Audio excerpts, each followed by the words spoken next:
श्रीमान अजय भट्ट जी, रक्षा मंत्रालय के सभी अधिकारीगण और देश भर से जुड़े सभी साथियों, अभी 2 दिन पूर्व ही नवरात्रि के इस पावन पर्व के दरमियान अष्टमी के दिन मुझे देश को एक बहुत ही कॉम्प्रिहेंसिव प्लानिंग को लेकर के गति शक्ति इस कार्यक्रम को लॉन्च करने का अवसर मिला और आज विजयादशमी के पावन पर्व पर राष्ट्र को सशक्त बनाने के लिए, राष्ट्र को अजेय बनाने के लिए जो लोग दिन रात खपा रहे हैं, उनके सामर्थ्य में और अधिक आधुनिकता लाने के लिए एक नई दिशा की ओर चलने का अवसर, और वो भी विजयादशमी के पावन पर्व पर, ये अपने आप में ही शुभ संकेत लेकर के आता है। इस कार्यक्रम की शुरुआत भारत की महान परंपरा चलते हुए शस्त्र पूजन से की गई है। हम शक्ति को सृजन का माध्यम मानते हैं। इसी भावना के साथ आज देश अपने सामर्थ्य को बढ़ा रहा है और आप सब देश के इन संकल्पों के सारथी भी हैं। मैं आप सभी को और पूरे देश को इस अवसर पर विजयादशमी की पुनः बहुत बहुत हार्दिक बधाई देता हूं। साथियों, आज ही पूर्व राष्ट्रपति भारत रत्न डॉक्टर एपीजे अब्दुल कलाम जी की जयंती भी है। कलाम साहब ने जिस तरह अपने जीवन को शक्तिशाली भारत के निर्माण के लिए समर्पित किया, ये हम सभी के लिए प्रेरणा है। रक्षा क्षेत्र में आज जो 7 नई कंपनियां उतरने जा रही है, वो समर्थ राष्ट्र के उनके संकल्पों को और मजबूती देगी। साथियों, इस वर्ष भारत ने अपनी आजादी के 75वें साल में प्रवेश किया है। आजादी के इस अमृत काल में देश एक नए भविष्य के निर्माण के लिए नए संकल्प ले रहा है और जो काम दशकों से अटके थे, उन्हें पूरा भी कर रहा है। 41 ऑर्डिनेंस फैक्ट्रीज को नए स्वरूप में किए जाने का निर्णय, 7 नई कंपनियों की ये शुरुआत देश की इसी संकल्प यात्रा का हिस्सा है। ये निर्णय पिछले 15-20 साल से लटका हुआ था। मुझे पूरा भरोसा है कि ये सभी 7 कंपनियां आने वाले समय में भारत की सैन्य ताकत का एक बहुत बड़ा आधार बनेगी। साथियों, हमारी ऑर्डिनेंस फैक्ट्रीज कभी दुनिया की शक्तिशाली संस्थाओं में गिनी जाती थी। इन फैक्ट्रीज के पास 100-150 साल से भी ज्यादा का अनुभव है। विश्व युद्ध के समय भारत की ऑर्डिनेंस फैक्ट्रीज का दमखम दुनिया ने देखा है।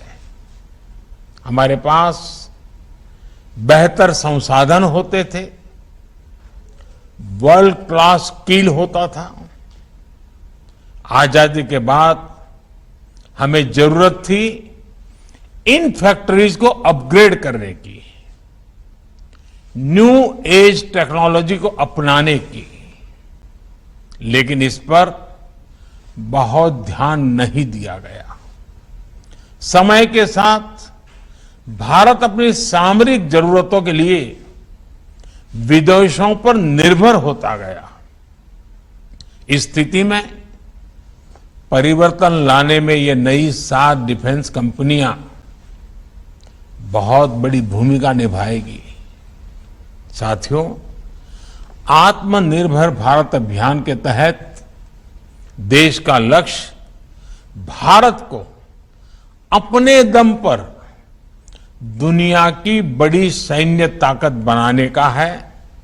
भारत में आधुनिक सैन्य इंडस्ट्री के विकास का है। पिछले 7 वर्षों में देश ने मेक इन इंडिया के मंत्र के साथ अपने इस संकल्प को आगे बढ़ाने का काम किया है। आज देश के डिफेंस सेक्टर में जितनी ट्रांसपेरेंसी है, ट्रस्ट है और टेक्नोलॉजी ड्रिवन अप्रोच है, उतनी पहले कभी नहीं थी। आजादी के बाद पहली बार हमारे डिफेंस सेक्टर में इतने बड़े रिफॉर्म्स हो रहे हैं। अटकाने लटकाने वाली नीतियों की जगह सिंगल विंडो सिस्टम की व्यवस्था की गई है। इससे हमारे इंडस्ट्रीज का कॉन्फिडेंस बढ़ा है। हमारी अपनी भारत की कंपनियों ने डिफेंस इंडस्ट्री में भी अपने लिए संभावनाएं तलाशना शुरू किया है और अब प्राइवेट सेक्टर और सरकार साथ मिलकर राष्ट्र रक्षा के मिशन में आगे बढ़ रहे हैं। यूपी और तमिलनाडु के डिफेंस कॉरिडोर्स का उदाहरण हमारे सामने है। इतने कम समय में बड़ी बड़ी कंपनियों ने मेक इन इंडिया में अपनी रुचि दिखाई है। इससे देश में युवाओं के लिए नए अवसर भी तैयार हो रहे हैं और सप्लाई चेन के रूप में कई एमएसएमईज के लिए नई संभावनाएं बन रही है। देश में जो नीतिगत परिवर्तन किया है, उसका परिणाम है कि पिछले 5 सालों में हमारा डिफेंस एक्सपोर्ट 325% से भी ज्यादा बढ़ा है। साथियों, कुछ समय पहले ही रक्षा मंत्रालय ने ऐसे 100 से ज्यादा सामरिक उपकरणों की लिस्ट जारी की थी जिन्हें अब बाहर से आयात नहीं किया जाएगा। इन नई कंपनियों के लिए भी देश ने अभी से ही 65,000 करोड़ रुपए के ऑर्डर्स प्लेस किए हैं। ये हमारी डिफेंस इंडस्ट्री में देश के विश्वास को दिखाता है। बढ़ता हुआ विश्वास नजर आ रहा है। एक कंपनी एम्यूनेशन और एक्सप्लोजिव की जरूरतों को पूरा करेगी तो दूसरी कंपनी आर्मी व्हीकल्स मैन्युफैक्चर करेगी। इसी तरह एडवांस वेपन्स और इक्विपमेंट हो, ट्रूप्स कंफर्ट आइटम हो, ऑप्टिकल इलेक्ट्रॉनिक्स हो या पैराशूट, हमारा लक्ष्य है कि भारत की एक एक कंपनी न केवल इन क्षेत्रों में एक्सपर्टाइज हासिल करे बल्कि एक ग्लोबल ब्रांड भी बने। कॉम्पिटिटिव कॉस्ट हमारी ताकत है। क्वालिटी और रिलायबिलिटी हमारी पहचान होनी चाहिए। साथियों, मुझे विश्वास है कि इस नई व्यवस्था से हमारे यहां ऑर्डिनेंस फैक्ट्रीज में जो टैलेंट है, जो कुछ नया करना चाहते हैं, उन्हें अपनी प्रतिभा दिखाने के लिए पूरी स्वतंत्रता मिलेगी। जब इस प्रकार के एक्सपर्टीज को इनोवेशन का अवसर मिलता है, कुछ कर दिखाने का अवसर मिलता है, तो वो कमाल करके दिखाते हैं। आप अपने एक्सपर्टीज से जो प्रोडक्ट बनाकर दिखाएंगे, वो भारत के डिफेंस सेक्टर की क्षमता तो बढ़ाएंगे ही, आजादी के बाद जो एक गैप आ गया था उसे भी दूर करेंगे। साथियों, 21वीं सदी में कोई देश हो या कोई कंपनी, उसकी ग्रोथ और ब्रांड वैल्यू उसके रिसर्च और इनोवेशन से तय होती है। सॉफ्टवेयर से लेकर स्पेस सेक्टर तक भारत की ग्रोथ, भारत की नई पहचान इसका सबसे बड़ा उदाहरण है। इसलिए मेरा सभी 7 कंपनियों से भी विशेष आग्रह है कि रिसर्च और इनोवेशन आपके वर्क कल्चर का हिस्सा होना चाहिए, उसको प्राथमिकता मिलनी चाहिए। आपको केवल दुनिया की बड़ी कंपनियों की बराबरी ही नहीं करनी है, बल्कि फ्यूचर टेक्नोलॉजी में लीड भी लेनी है।